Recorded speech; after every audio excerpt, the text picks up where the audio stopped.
नमस्कार लर्नर्स, मैं R L. Pandey, assistant professor mathematics, government college Baloda.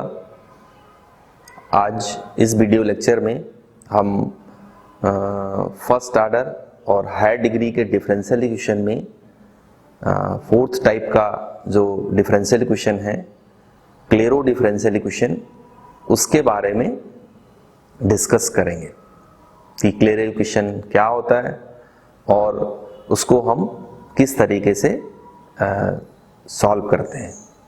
तो जो क्लेरो इक्वेशन है, क्लेरो इक्वेशन का जो स्टैंडर्ड फॉर्म है y is equal to px plus f of p।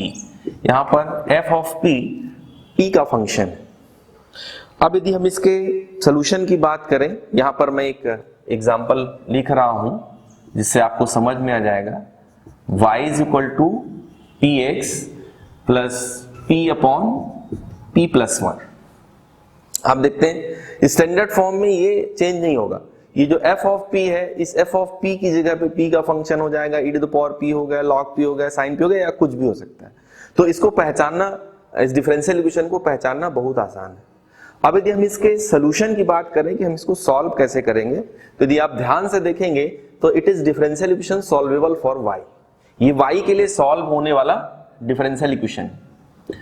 तो अब y के लिए सॉल्व होने वाला डिफरेंशियल इक्वेशन है, तो आप जानते हैं यदि हम इसको सॉल्व करेंगे तो differentiating with respect to x, तो ये आपका हो गया dy by dx is equal to p plus x into dp upon dx, और प्लस में होगा f डैश p और dp अपॉन dx। ये आपका dy बाई ds को हम p लिखते हैं is equal to p plus x plus f dash p, और इसमें से आपका dp बाई dx बाहर आ गया। अब ये p और p कैंसिल हो गया, तो आप देखेंगे कि आपको मिला x plus f dash p और dp by dx is equal to 0। तो ये आपको मिला dp by dx is equal to 0, तो p is equal to c। तो इसका मतलब ये हुआ कि यदि हमको क्लेरो का डिफरेंशियल इक्वेशन का जो सॉल्यूशन हुआ, अब आप जानते हैं p is equal to c हो गया, तो आप इसको 1 में पुट कर देंगे, पुटिंग इन 1। तो 1 में पुट करेंगे तो आपको सॉल्यूशन क्या मिला, y is equal to p की जगह पे c रखना है, cx plus f of c। तो कुल मिला के ये हुआ कि यदि क्लेरो का इक्वेशन है तो उसमें आपको कुछ नहीं करना, आप उसको सीधा फाइनली आप ऐसा लिख देंगे कि it is Clairaut's equation, so its solution we will obtain its solution by putting p is equal to c। p is equal to c रखने पर आपको इसका सॉल्यूशन मिल जाएगा। तो कुछ क्वेश्चंस हैं, उन क्वेश्चंस को हम लोग देखते हैं। मैं कुछ क्वेश्चन लिखता हूं बोर्ड में और उसके बाद फिर हम उनको सॉल्व करते हैं।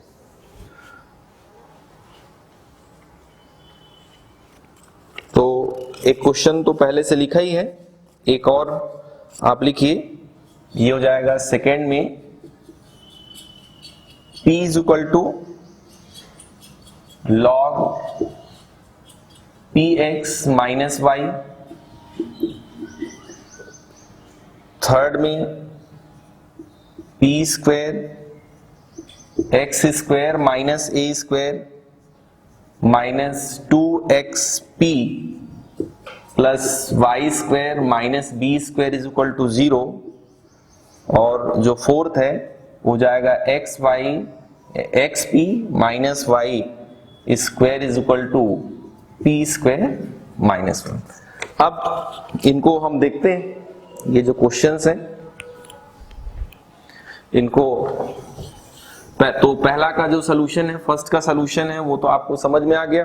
देखिए कुछ और क्लेरो इक्वेशन जो है उनको हम देखते हैं जो बोर्ड में लिखे हुए हैं। जैसे ये क्वेश्चन नंबर 2 है, इसमें आपको मिला p equal to log p x minus y। अब आप देखिए, देखने से तो क्लोरो का इक्वेशन नहीं लग रहा है, लेकिन यदि आप इसको सॉल्व करेंगे तो आपको px minus y equal to e to the power p मिलेगा। यहाँ पर y equal to px minus e to the power p, तो थोड़ा सा सेट करने पे क्लेरो में आ गया। अब आप जानते हैं कि क्लेरो को आप सॉल्व करने के लिए p इक्वल टू c रख देंगे, इसका सलूशन जो हुआ वो हो गया cx minus e to the power c। इसी तरीके से यदि आप थर्ड क्वेश्चन को देखें तो उसको भी देखने से भी क्लेरो में नहीं लग रहा है, लेकिन यदि हम उसको थोड़ा सेट करेंगे तो आप उसको क्लेरो इक्वेशन बना पाएंगे। ये हो गया y square minus b square is equal to 0।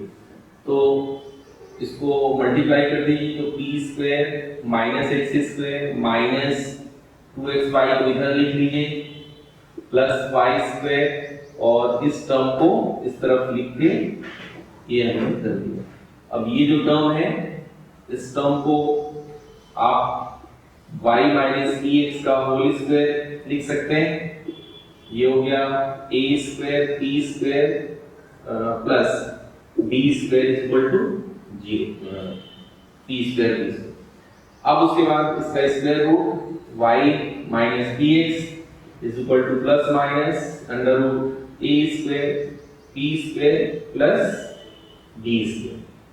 अब यहाँ पर y equal to px plus minus under root a square p square plus b square. तो आप देखिए ये क्लेरो इक्वेशन में आ गया। अब इसको जब आप सॉल्व करेंगे तो p is equal to c रख दीजिए, तो y is equal to cx plus minus under root a square c square plus b square. तो कुछ जो डिफरेंशियल इक्वेशन है वो क्लेरो फॉर्म में रहते हैं, कुछ को आप थोड़ा सा एडजस्ट करके क्लेरो में ला सकते हैं। लेकिन अब कुछ ऐसे डिफरेंशियल इक्वेशन भी हैं जिसको चेंज ऑफ वेरिएबल मेथड से हम क्लेरो में लाते हैं। वो इवन कुछ ऐसे डिफरेंशियल इक्वेशन है जो भी चार फॉर्म आप पढ़ चुके हो, उस चार में से किसी भी स्टैंडर्ड फॉर्म में नहीं रहते। तो ऐसे जो डिफरेंशियल इक्वेशन है उसमें वेरिएबल चेंज करके बनाते हैं। तो क्लेरो से रिलेटेड दो कुछ क्वेश्चंस हैं जो एग्जाम में आते हैं, उनको मैं लिख रहा हूँ और उसमें से फिर एक को आपको सॉल्व करके भी बताऊंगा।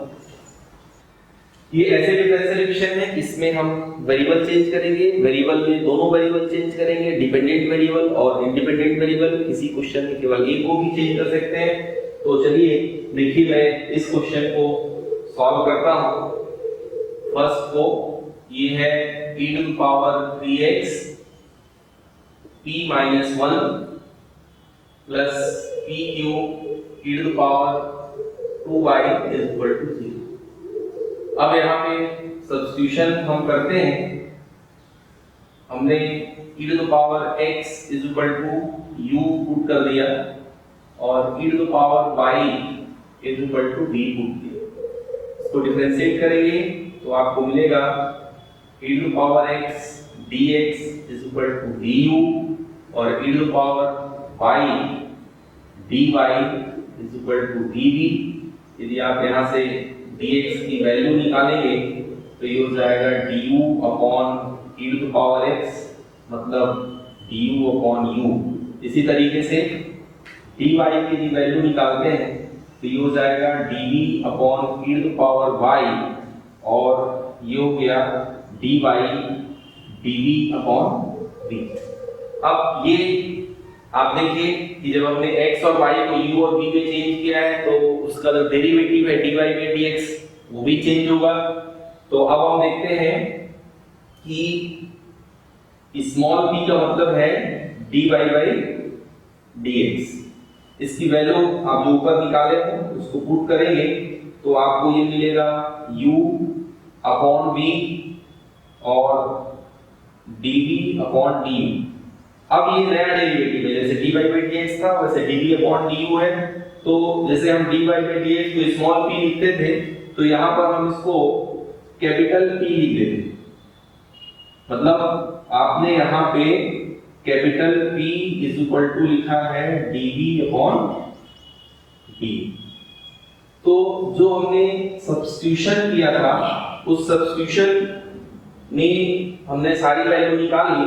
अब उसको जो इक्वेशन दिया था उसको आप वहां से चेंज कर देंगे। तो इक्वेशन 1 में ये रखने पर डिफरेंशियल इक्वेशन 1 इस डिफरेंशियल इक्वेशन में ट्रांसफॉर्म हो जाएगा। तो जैसे e to the power 3x है तो ये आपका u क्यूब होगा। स्मॉल p का मान है u अपॉन कैपिटल V और ये आपका कैपिटल P -1, फिर उसके बाद है p क्यूब। तो p क्यूब आपको मिलेगा p क्यूब की वैल्यू है स्मॉल p क्यूब है u cube upon v cube और इनटू में v square e to the power 2 by v square हो जाएगा इज इक्वल टू 0। अब आप देखिए ये हो जाएगा u क्यूब अपॉन यहाँ पे यदि आप एलसीएम लेते हैं तो ये हो जाएगा up माइनस v और यहाँ पे कैंसिल होगा। तो हाँ यहाँ पे एक और टर्म आएगा, ये टर्म होगा कैपिटल P क्यूब। तो ये हो जाएगा आपका u क्यूब अपॉन v और capital P cube is equal to 0। इसको आप u cube upon v cube को हटाइए तो u capital P minus v plus capital P cube is equal to 0। तो आपको capital V is equal to PU plus capital P cube ये मिलेगा। अब आप ध्यान से देखिए कि ये भी क्लेरो इक्वेशन है। एक चीज आप समझिए यहाँ पे कि यदि small p is equal to dy by dx है तो जो क्लेरो इक्वेशन है y is equal to px plus f of p होता है। अब यदि इसी की जगह पे capital P is equal to आप dv अपॉन du लिखें तो उसके लिए जो क्लेरो इक्वेशन क्या होगा, जैसे यहाँ y v है तो v is equal to capital P u plus f of capital P। तो ये आपका क्लेरो इक्वेशन है। ये कैपिटल P जो आपका कैपिटल P मतलब dv अपॉन du है उसके लिए ये क्लेरो इक्वेशन है। तो क्लेरो इक्वेशन है तो इसका सॉल्यूशन कैसा है, putting capital P is equal to c। तो आपको क्या मिलेगा, v is equal to c into u plus c cube. अब जो हमने सब्स्टिट्यूशन कर रखा है u और v का कि u is equal to e to the power x और v is equal to e to the power y, तो इसको हम यहां पे पुट कर देंगे। तो ये हो जाएगा e to the power y is equal to c e to the power x plus c cube. तो ये सॉल्यूशन हो गया इसका। तो आपने देखा था कि ये डिफरेंशियल इक्वेशन ऐसा है कि किसी में भी आपको नहीं दिख रहा है, ना तो सॉल्वेबल फॉर p में आप सॉल्व कर पाएंगे, ना तो x में, ना y में। लेकिन जब हम इसको वेरिएबल को चेंज कर देते हैं तो ये डिफरेंशियल इक्वेशन क्लेरो इक्वेशन में ये चेंज हो जाएगा।